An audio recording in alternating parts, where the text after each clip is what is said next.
Magandang araw Pilipinas, Pinas Weather Updates para sa pinakabagong lagay ng ating panahon. Naglandfall na ang bagyo sa Surigao del Sur, taglay ang lakas ng hangin na umaabot sa 65 kilometro kada oras malapit sa gitna, at pagbugsong aabot sa 80 kilometro kada oras. Ito ay kumikilos pakanluran sa bilis na 25 kilometro bawat oras, at patuloy na nagdudulot ng malalakas na ulan at pagbugso ng hangin sa mga apektadong lugar. Ang outer rain bands ng bagyo ay nakakaapekto na sa easternmost portions ng Visayas at Mindanao. Unti-unti nitong maapektuhan ang malaking bahagi ng Visayas, Mindanao, at ilang bahagi ng southern Luzon. Ang amihan o northeast monsoon naman ay nagdadala ng mahina ngunit tuloy-tuloy na pag-ulan sa eastern Luzon. Batay sa pinakabagong ulat, ang bagyo ay naglandfall sa Bayabas, Surigao del Sur, bandang alas 11:50 ng gabi.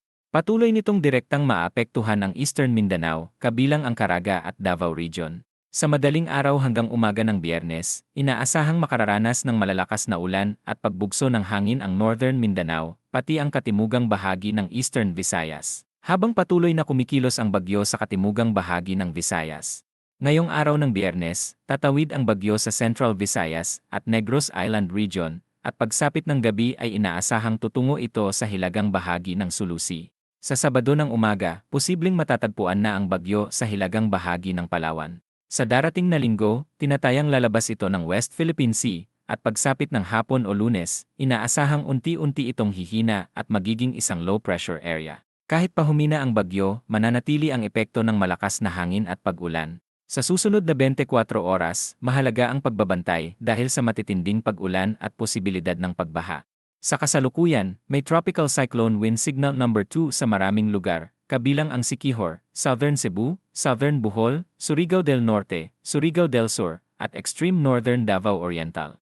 Kasama rin ang Agusan del Norte, Agusan del Sur, Misamis Oriental, Northern Bukidnon, Northeastern Lanao del Norte, Northeastern Misamis Occidental, at Camiguin.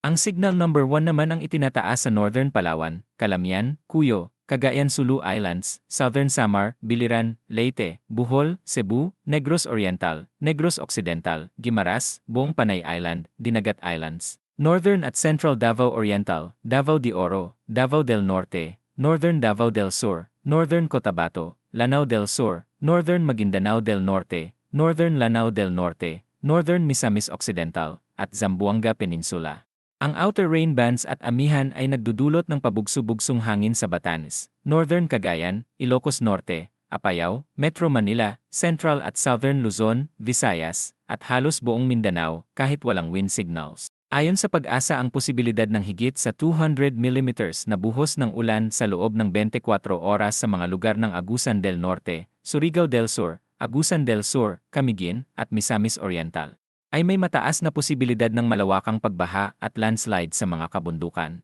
Sa Southern Leyte, Bohol, Siquijor, Dinagat Islands, Surigao del Norte, Misamis Occidental, Lanao del Norte, Bukidnon, Davao del Norte, Davao de Oro, at Davao Oriental, posibleng umabot sa 100 to 200 mm, na may mataas na panganib ng pagbaha at pagragasa ng ilog. Sa iba pang lugar sa Visayas at Mindanao, posibleng umabot sa mahigit 50 mm na buhos ng ulan. Mula tanghali hanggang Sabado ng tanghali, inaasahang tatawid si Basyang mula Negros Island papuntang Northern Cebu Sea.